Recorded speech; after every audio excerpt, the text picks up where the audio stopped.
Hey, happy homeschoolers! It's Lindsay from Hearth Story here with a quick flip through of our brand new fourth grade novel study for The First State of Being by Erin Entrada Kelly.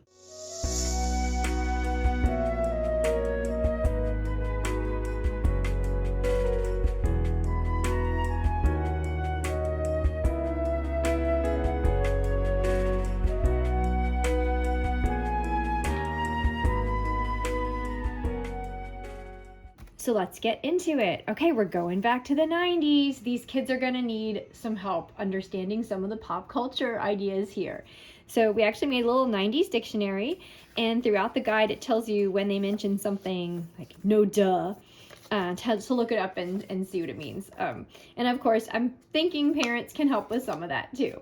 So that's one of the projects within this study guide, and I'll just put that aside for now. So what do you need to get started here? We have our Hearth and Story study guide for First State of Being, and you're also going to need a copy of the book, of course. This just came out in 2024. It is my favorite book that came out this year. It is amazing. One thing I don't talk about a lot is we read a lot, and I mean a lot of books, to find the ones that have that Hearth and Story vibe that we're looking for. And this one, right out of the gate, totally did. I had it on audiobook, and just right into chapter 1, I knew this was the one. So I am so excited about it. We've written this for fourth grade. It is part of our fourth grade thematic series called Warmest Welcome. That's going to be coming out throughout 2024 and 2025. And if you are not in fourth grade, if you're in fifth or sixth, you could absolutely also read this book. It's not, for young children or anything like that. It is part of Hearth and Story fourth grade, but certainly could be used for fifth or sixth as well. So here's what you need to know. So right up in here, we have our materials that we need. There is a recipe in here, so you're gonna have to get some groceries to make that. And we do have all of our Common Core standards that this meets or exceeds, in case that's something that's important to you. And then we just go right in chapter by chapter. So if you haven't used Hearth and Story before, what you'll see is basically you're reading about a chapter of the book a day. Some of the chapters in this book are actually quite short, so they are combined, so you're reading maybe 2 in a day. And then you'll read that chapter, and then you'll just do the assignments. It's written to the student, right in here. And then at the very back, we do have an answer key, so parents can come in. However, I do want to stress, I always stress, parents should be reading these books too. It is no fun to read a book and have nobody to discuss it with. You must have someone to discuss it with, whether that's a peer, parent, teacher, whoever it happens to be. This one is available on audiobook. So one way to get your reading in if you're a parent and you're kind of pressed for time is to just play that audiobook while you're driving somewhere, while you're in the shower, what have you. So you will need to read the book if you are a parent. There are discussions, quite a few discussions in here. So if you haven't read the book, you're not going to be able to discuss that with your child. So please make sure you are doing that. And then we just go through chapter and chapter. Here's one. Chapter 2 and 3 are combined because they are short. There's some writing assignments, prompts to go look in your 90s dictionary, prompts to use a real dictionary. We're talking about some vocabulary words and trying to figure out what they mean, and we're listing out pros and cons of decisions. We're discussing philosophical issues.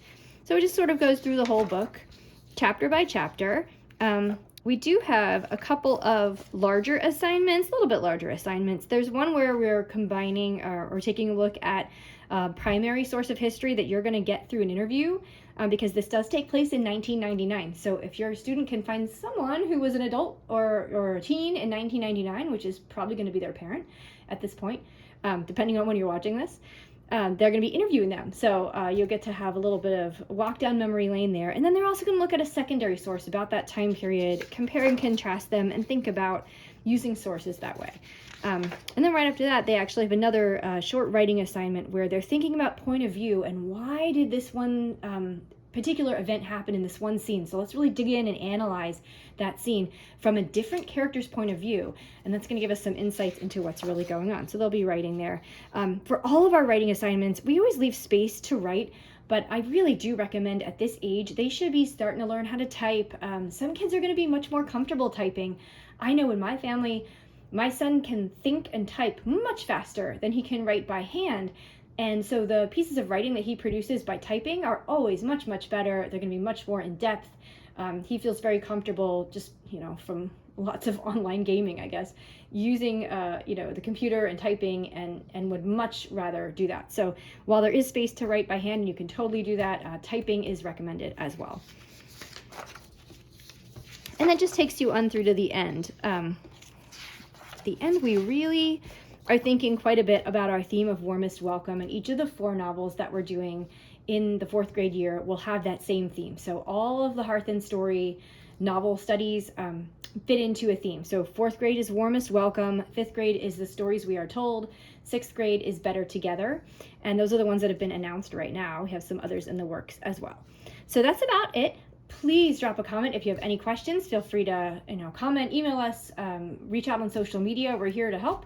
And that's about it for us. Thank you.